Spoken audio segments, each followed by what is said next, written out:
Assalamualaikum warahmatullahi wabarakatuh.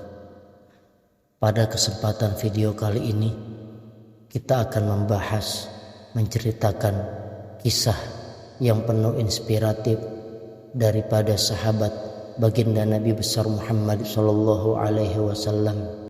Beliau merupakan sosok yang amat sangat tawadu, rendah hati, selalu menjunjung tinggi daripada asas-asas akhlak dan adab, yang begitu menghormati orang lain serta penuh dengan kesederhanaan. Kehidupannya menjadi inspirasi, motivasi bagi kita semua. Bahkan beliau termasuk salah seorang sahabat yang amat sangat dipercayai Rasulullah. Beliau berjuluk sang kepercayaan umat. Nama beliau adalah Sayyidina Abu Ubaidillah bin Jarrah radhiyallahu an. Berikut adalah kisahnya. Wassalamualaikum warahmatullahi wabarakatuh. Nama lengkapnya adalah Amir bin Abdullah bin Jarrah. Julukannya adalah Abu Ubaidillah. Terlahir dari suku Quraisy yang terhormat di Mekah. Perawakannya tinggi, kurus, berbadan tegap, rendah hati, dan menyenangkan. Yang menonjol dari Abu Ubaidillah adalah kejujuran dan sifat tawadhu'nya. Konon setiap orang yang mengikutinya akan merasakan ketenangan di dalam batinnya. Hal itu terbukti saat Rasulullah meminta Abu Ubaidillah memimpin pasukan ke perang Khabat. Abu Ubaidillah memimpin pasukan sebanyak 315 orang. Perbekalan yang dibekalkan adalah sekeranjang kurma. Namun Abu Ubaidillah menerima itu semua penuh keikhlasan. Dia tetap merasa senang dan bersemangat menunaikan tugas tersebut. Pasukan pun berangkat. Awal-awal pasukannya mendapat bekal segenggam kurma per hari. Makin lama bekal makin menipis, hingga bekal yang diterima tiap orang hanya 1 butir kurma per hari. Saat persediaan kurma sudah habis, Abu Ubaidillah menyemangati pasukannya.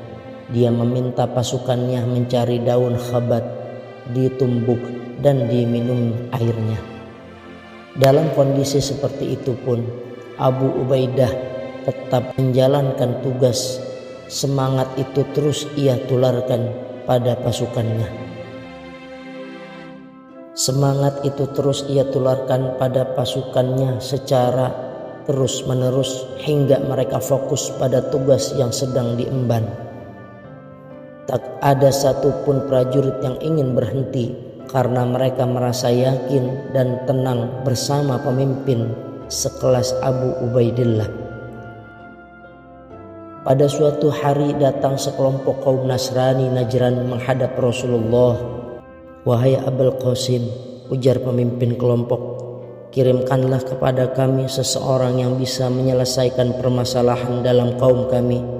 Sungguh kami percaya dan ridha dengan keputusan kaum muslimin. Esok hari aku akan mengutus bersama kalian orang yang terpercaya. Dia benar-benar terpercaya. Dia benar-benar terpercaya. Dia benar-benar terpercaya," jawab Rasulullah. Berita itu tersebar di kalangan para sahabat. Banyak di antara mereka yang berharap terpilih, bukan karena mereka ingin terkenal, tapi mereka ingin mendapatkan penghargaan sebagai orang yang terpercaya. Bayangkan, Rasulullah sampai menyebutkan 3 kali. Bahkan orang seperti Umar ibn Khattab yang tidak merindukan jabatan dalam hidupnya sampai pernah berharap dialah yang dimaksud Rasulullah. Setelah selesai sholat, Rasulullah menatap sahabatnya. Ada Abu Bakar, Umar bin Khattab, dan sahabat dari kaum Muhajirin maupun Ansor. Lalu tatapannya berhenti pada sosok Abu Ubaidillah. Beliau memanggilnya, Pergilah bersama mereka, putuskan perkara mereka dengan kebenaran. Sejak saat itu, Abu Ubaidillah terkenal sebagai kepercayaan umat.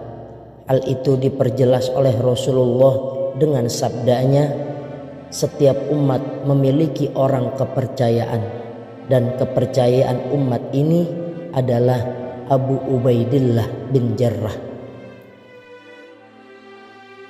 Abu Ubaidillah mengenal Islam melalui dakwah Sayyidina Abu Bakar As-Siddiq di awal-awal kemunculan Islam. Bahkan sebelum proses dakwah di rumah Arqam bin Arqam, setelah mendapatkan penjelasan dari Abu Bakar, Abu Ubaidillah menyadari kebenaran yang terkandung di dalam agama Islam. Bersama Abdurrahman bin Auf, Uthman bin Mahzun, dan Arqam bin Arqam, menghadaplah kesemuanya itu kepada Rasulullah dan mengucapkan 2 kalimat syahadat. Bagi Abu Ubaidillah, keimanan pada Allah dan Rasulnya adalah yang paling utama di dalam kehidupannya. Dia tidak segan-segan mengangkat senjata terhadap kemusyrikan, meski yang dihadapinya adalah keluarga atau kerabatnya sendiri. Seperti yang terjadi saat perang Badar, Abu Ubaidillah terpaksa bertemu dengan keluarga, kerabat, teman, tetangga yang masih dalam kondisi musyrik. Dia juga melihat sosok itu, sosok yang dulu sangat dibanggakannya, sosok yang sudah memelihara dan menyayanginya sebagai anak, yaitu sosok ayahnya sendiri. Ada perasaan sedih melihat pasukan yang akan dilawannya. Namun setelah perang berkecamuk, yang ada dalam pikirannya Abu Ubaidillah hanya kemenangan Islam dan keselamatan Rasulullah. Tak diduga, ayahnya justru mencarinya di tengah pertempuran dan mengajaknya bertanding. Saat itu kata-kata sudah tak terdengar, maka terjadilah pertempuran antara ayah dan anak yang berakhir pada tewasnya sang ayah. Ada satu peristiwa yang menarik saat Abu Ubaidillah diangkat menjadi panglima perang menggantikan Khalid bin Walid. Khalifah Umar ibn Khattab mengiriminya surat tugas sebagai panglima. Bisa saja saat itu juga Abu Ubaidillah menghadap Khalid dan menunjukkan surat dari khalifah. Tapi apa yang dilakukan Abu Ubaidillah? Saat itu dia melihat kondisi pasukan Islam sedang menghadapi peperangan yang menentukan. Jika terjadi pergantian pemimpin, bisa jadi fokus pasukan akan terbelah. Maka Abu Ubaidillah menunggu sampai perang dimenangkan oleh tentara kaum muslimin. Barulah dia menghadap Khalid bin Walid dan menunjukkan surat dari Sayyidina Umar ibn Khattab. Semoga Allah memberimu rahmat, wahai Abu Ubaidillah. Mengapa tidak engkau sampaikan saat kau terima surat ini? Tanya Khalid bin Walid. Aku tidak ingin menghentikan peperanganmu. Bukankah kekuasaan dunia yang kita tuju dan bukan pula untuk dunia? Kita berbuat, kita semua adalah saudara yang memperjuangkan agama Allah, jawab Abu Ubaidillah secara bijak. Abu Ubaidillah menjadi panglima tentara di negeri Syam. Prestasi terbaiknya bisa meningkatkan jumlah pasukan dan meluaskan wilayah Islam. Tapi Abu Ubaidillah tetaplah sederhana. Pernah suatu hari di saat mengunjungi Syam, Umar ibn Khattab mencarinya. Di mana saudaraku? Ujar khalifah. Siapa dia, wahai Khalifah Umar? Abu Ubaidillah bin Jarrah. Abu Ubaidillah datang. Umar pun langsung merangkulnya. Abu Ubaidillah pun mengajak Umar ke rumahnya. Apa yang dilihat Umar? Tidak ada perabot mewah di dalam rumah sang panglima perang. Yang ada hanyalah pedang, sebuah perisai, dan pelana kuda. Umar pun tersenyum. melihat pemandangan itu. "Kenapa engkau tidak hidup seperti kebanyakan orang?" tanya Umar pada Abu Ubaidillah. "Wahai Khalifah, tempat seperti inilah yang bisa membuatku istirahat," jawab Abu Ubaidillah. Pada sebuah majelis, Umar bin Khattab pernah bertanya pada semua yang hadir, "Apa cita-cita tertinggi kalian?"